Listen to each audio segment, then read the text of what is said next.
क्या आप भी प्राइवेट सेक्टर में काम करते हैं और हर महीने पीएफ का पैसा कटवाते हैं? अगर हाँ, तो इस वीडियो को ध्यान से देखिएगा क्योंकि सरकार आपके लिए एक अच्छी खबर लेकर आ रही है।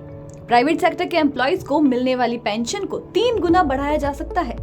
ईपीएफओ यानी कि एम्प्लॉय प्रोविडेंट फंड ऑर्गेनाइजेशन की माने तो ईपीएस यानी कि एम्प्लॉय पेंशन स्कीम के तहत मिलने वाली पेंशन का मिनिमम अमाउंट बढ़ाकर 1000 से 3000 करने की तैयारी चल रही है। आने वाले कुछ महीनों में ये इफेक्टिव हो सकता है।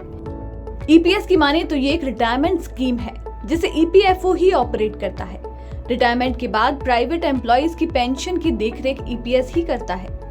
प्रोविडेंट फंड के तहत हर महीने कर्मचारियों की सैलरी का एक पार्ट कटता है और उसका ही एक हिस्सा ईपीएस में चला जाता है, जो कि रिटायरमेंट के बाद पेंशन के रूप में मिलता है।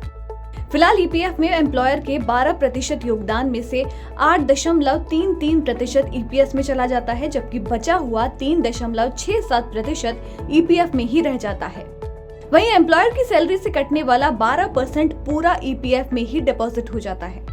अब मिनिमम पेंशन अमाउंट को बढ़ाने को लेकर एक अधिकारी ने कहा कि ये काफी टाइम से पेंडिंग है और इस पर विचार विमर्श किया जा रहा है। बता दें कि 2020 में मिनिस्ट्री ऑफ लेबर ने फाइनेंस मिनिस्ट्री के सामने न्यूनतम पेंशन को 2000 करने का प्रपोजल रखा था, मगर इसके लिए अलग बजट चाहिए था और इसे मंजूरी नहीं मिल पाई थी। हालांकि रिटायर्ड एम्प्लॉइज की ये मांग थी कि इसे बढ़ा करके 7500 रुपए प्रति माह कर दिया जाए। इस मामले में एक प्रतिनिधिमंडल ने वित्त मंत्री के सामने गुहार भी लगाई थी, लेकिन इस मामले में कुछ हासिल नहीं हो पाया था। बता दें कि फिलहाल 36.6 लाख से ज्यादा कर्मचारी मिनिमम पेंशन 1000 रुपए हासिल कर रहे हैं, जबकि ईपीएस का कुल खजाना करीब 8 लाख करोड़ का है और कुल पेंशनर्स हैं करीब 78.5 लाख। बता दें कि साल 2022-23 में न्यूनतम पेंशन पर 970 करोड़ रुपए खर्च किए गए थे, जबकि 2023-24 में इसे 26% बढ़ाकर 1223 करोड़ रुपए खर्च किए गए।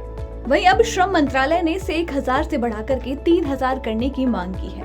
ऐसे में सरकार पर 3 गुना खर्चा भी बढ़ेगा, लेकिन इस महंगाई के दौर में 1000 की पेंशन से लोगों का गुजारा मुश्किल है। बीते 11 साल में रिटेल इन्फ्लेशन 72% बढ़ गया है। ऐसे में बढ़ती महंगाई को देखते हुए मिनिमम पेंशन को बढ़ाने का फैसला जल्द लिया जा सकता है।